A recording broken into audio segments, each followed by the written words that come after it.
Hello friends, आज की video में हम लोग सामान्य ज्ञान के 15 बहुत ही महत्वपूर्ण क्वेश्चन को देखने वाले हैं जो कि बहुत से बहुत ज्यादा इंपॉर्टेंट है। तो चलिए वीडियो को स्टार्ट करते हैं। दोस्तों आपका पहला प्रश्न है, भारत में कुल कितने राज्य हैं? तो दोस्तों याद रखना, भारत में राज्यों की संख्या जो 28 है, यानी इसका ऑप्शन ए जो का बिल्कुल ही करेक्ट आंसर हो जाएगा। दोस्तों आपका दूसरा प्रश्न है, भारत का प्रथम प्रधानमंत्री कौन है? तो दोस्तों याद रखना, भारत के जो प्रथम प्रधानमंत्री थे वो पंडित जवाहरलाल नेहरू थे, यानी इसका ऑप्शन ए जो का बिल्कुल ही सही आंसर हो जाएगा। दोस्तों आपका तीसरा प्रश्न है, भारत में कुल कितने केंद्र शासित प्रदेश है? तो दोस्तों याद रखना, भारत में केंद्र शासित प्रदेशों की जो संख्या है वो 8 है, यानी इसका ऑप्शन बी जो का बिल्कुल ही सही आंसर हो जाएगा। दोस्तों आपका चौथा प्रश्न है, सबसे अधिक जिला किस राज्य में है? तो दोस्तों याद रखने, भारत में सबसे अधिक जिला जो है उत्तर प्रदेश में, यानी इसका ऑप्शन डी जो का बिल्कुल ही सही आंसर हो जाएगा। आपका पांचवा प्रश्न है, बिहार में जिलों की संख्या कितनी है? तो दोस्तों याद रखने, बिहार में जिलों की जो संख्या है वो 38 है, यानी इसका ऑप्शन बी जो का बिल्कुल ही सही आंसर हो जाएगा। दोस्तों आपका छठा प्रश्न है, भारत के सबसे कम जिला किस राज्य में? भारत में सबसे कम जिला किस राज्य में? तो दोस्तों याद रखना, गोवा ऐसा राज्य है जहाँ भारत में सबसे कम जिला, इसका सही आंसर हो जाएगा। दोस्तों आपका सातवां प्रश्न है, वर्तमान भारत के शिक्षा मंत्री है? तो दोस्तों याद रखना, वर्तमान भारत के जो शिक्षा मंत्री है वो धर्मेंद्र प्रधान जी है, यानी इसका ऑप्शन ए जो का बिल्कुल ही सही आंसर हो जाएगा। दोस्तों आपका आठवां प्रश्न है, भारत की राजधानी कहाँ है? तो दोस्तों याद रखना, भारत की जो राजधानी है वो नई दिल्ली में है, यानी इसका ऑप्शन ए जो का बिल्कुल ही सही आंसर हो जाएगा।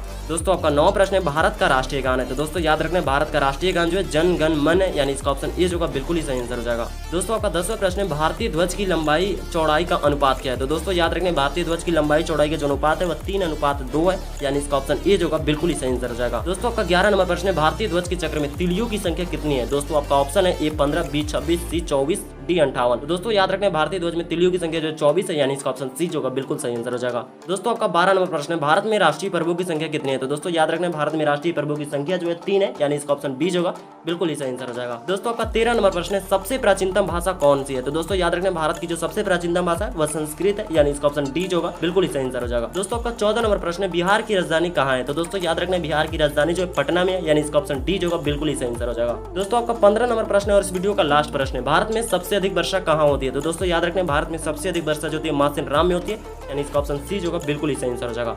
दोस्तों वीडियो कैसा लगा कमेंट में जरूर बताइएगा। मिलते हैं नेक्स्ट वीडियो में, तब तक के लिए जय हिंद, जय भारत।